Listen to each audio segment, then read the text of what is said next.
There was information obtained subsequent to the application of VITs from detainees that was useful in the bin Laden operation. Of course, Andrew, that was Mr. Brennan in the press conference we covered yesterday. But, well, everybody has opinions on this. Torture, necessary, black stain, dark stain on American stuff. There have been some interesting takes, haven't there? Yeah, and if you needed some comic relief after that, the Fox reporter went on Fox and was talking about the White House and Democrats and why they released this report. And let's just say her response was awesome. If we can play the clip. The United States of America is awesome. We are awesome. But we've had this discussion. We've closed the book on it and we've stopped doing it. And the reason they want to have this discussion is not to show how awesome we are. This administration wants to have this discussion to show us how we're not awesome. There's an awesome gap developing in this country. We are at risk of falling behind the world in awesomeness. Thank you so much Was for that sharing. taped at the mall? All right, Mr. Tobman.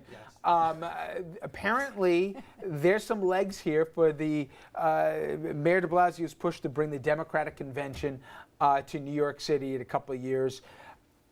Assuming, hypothetically, Hillary is the nominee, does this really make political sense? And secondly, does New York really want or even need the convention in Brooklyn? I'm Brooklyn born and bred, Yes. and I live 4 blocks from the Barclays Center, so it would be Come on. awesome to have a convention in Brooklyn. There you go. However, nationally, being in Brooklyn, which is now an international brand for a whole lot of things, including now some of the controversies we discussed earlier in the show, is probably not the best way to win over swing voters in Pennsylvania, Ohio, North Carolina, and Florida. Would it be better if they held the convention in Philadelphia? Would that really sway voters? I mean, does it really make a difference?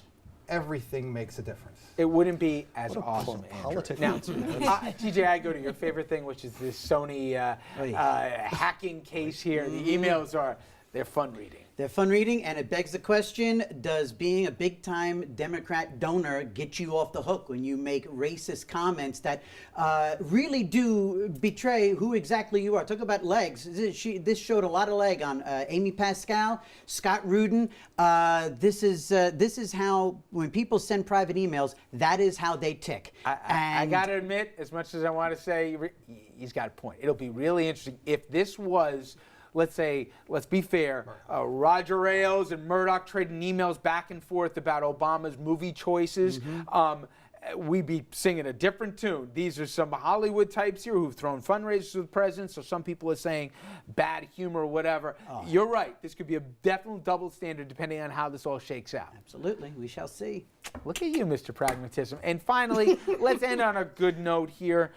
We always talk about some of the rogues that there are, but pick a constituent for me that is in your district that flies under the radar but just does the right things, and especially what this season's supposed to be about, that amplifies it. Well, I have a wonderful person, Lucy Moreno Casanova. She works for the Greystone Foundation, which, puts a lot of people come out of prison, other people out back to work. But more than that, they run community gardens throughout Yonkers. And they take these sites that are really distressed, and she gets the people that live around, many of whom gardened at home in Central America or Puerto Rico, elsewhere, to participate, and they regrow and rebuild these communities. And she is totally under the radar.